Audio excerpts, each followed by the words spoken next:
खुलुमबाय लोगोफोर, गोजोन मोनाबिलिनि दिनैनि सोलिफु रादाबाव नोंथांमोनखौ बयखौबो बरायबाय। गिबि खौराङाव दङ राव थायाबा हारि थाया। खैफोदाव गोग्लैदों असमिया हारिया। गावनि रायजो आसाम थासेयावबो जांख्रिखांनो गोनां जादों असमिया हारि अनफावरिफ्रा।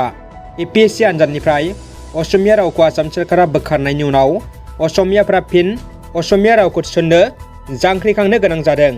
बेबायदि समाव शिबसागर बियाबनि MLA अखिल गगैआ आसाम बिधान सभानि जथुम सोलिबाय थानाय समावनो गस्लायाव लिरदों राव थायाबा हारि थाया।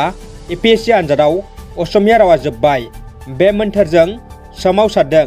थाबैनो APSC आनजादाव असमिया रावखौ थिसननो अखिल गगैआ गोख्रों दाबि खालामदों आरो खौरां बिजोङाव बे आयदाखौ लाना आसाम सरकारखौ लाना बेप्रेसार होयो।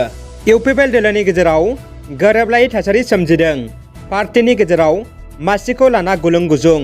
बेनिनो फिथाइ महरै नांगौबायदि पार्टिनिफ्राय मान मर्यादा मोनैयाव UPPL दोलोनि बिबानगिरिफ्रा बोराबलायदों। दिनै बिजनी जिल्ला UPPLनि बेंखनाव बलांगुरि PCDCआव गोरोबलायै थासारिया खौरां बिजोङाव फैदों। PCDCनि सा 23 सोद्रोमा आरो UPPL दोलोनि सा 5 सोद्रोमाया बिबान एंगारबाय। बिबान एंगारनाय बिथांमोना पार्टियाव नांगौबायदि बिबान मान मर्यादा आरो गोरोबनाय गैयै अजदखौ खौरां बिजोङाव बुंथियो। दानिया फैदो गुबुन मोनसे खौराङाव। आसाम सोरखारा ड्राग्सनि सायाव गोख्रों हाबाफारि लानाय समाव BTR-आवबो ड्राग्सखौ लाना सांग्रांथि जादों। दिनै बाक्सानि तामुलपुराव ड्राग्स उदां खालामनाय सांग्रांथिजों BJP दोलोनि मटर साइकेल रेली। BTR-नि सावस्रि बिफाननि मावफुं सोद्रोमा अरुप कुमार देनि दैदेननायाव BJP दोलोआ तामुलपुर महकुमानि सिङाव थानाय ड्राग्सनि बेरेखायै सांग्रांथियारि गेदेर बाइक रेली बानजायदों। रोजा रोजा ओनसोलनि थागिबि सुबुंफोरा ड्राग्सखौ उदां खालामनो जुजिनानै तामुलपुरनिफ्राय नाग्रिजुलिसिम बाइक रेली दिहुनो। साथाम उन्दै गथ'फोरखौ जिनाहारि खालामग्रा लंफट बोरायखौ आसाम पुलिसआ एनकाउन्टार खालामदों।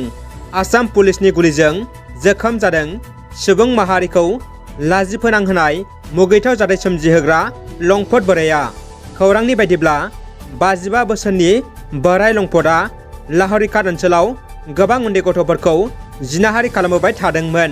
बोरायनि मुंखौ रजनीकान्त दैमारी होनना सुलुङाव मिथिहोदों आरो दायो बोरायनि हेंथायै केसबो थिसननाय जाबाय होनना मिथिनो मोन्दों।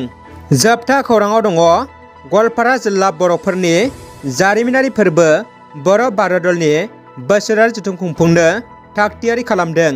फैगौ 2022 मायथाइनि 8 निफ्राय 10 फेब्रुवारिसिम खुंजानो गोनां 76थि बोसोरारि गवालपारा जिल्ला बर' बारदलनि जानो गोनां जथुम्मानि थाखाय थाम-थिम खालामबाय। बिनिनो बे बाराव दोआ देरमा मेटनि बानजायनायाव गवालपारा जिल्ला दुधनৈ पुलिस थानानि सिङाव थानाय दालुवाबारि गामिनि बाथौ थानसालिनि फोथाराव खुंनाय जागोन। मख'नो गोनांदि दायो जायगाखौ साब सिखोन खालामगासिनो दं होनना खुंफुं आफादनिफ्राय जोंनिसिम खौरां दैथायहरदों। रादाबा एसेनोसै लोगोफोर। रादाबखौ जोबजासे नायनायनि थाखाय गासिनिसिमबो गोजोननाय बावहरबाय।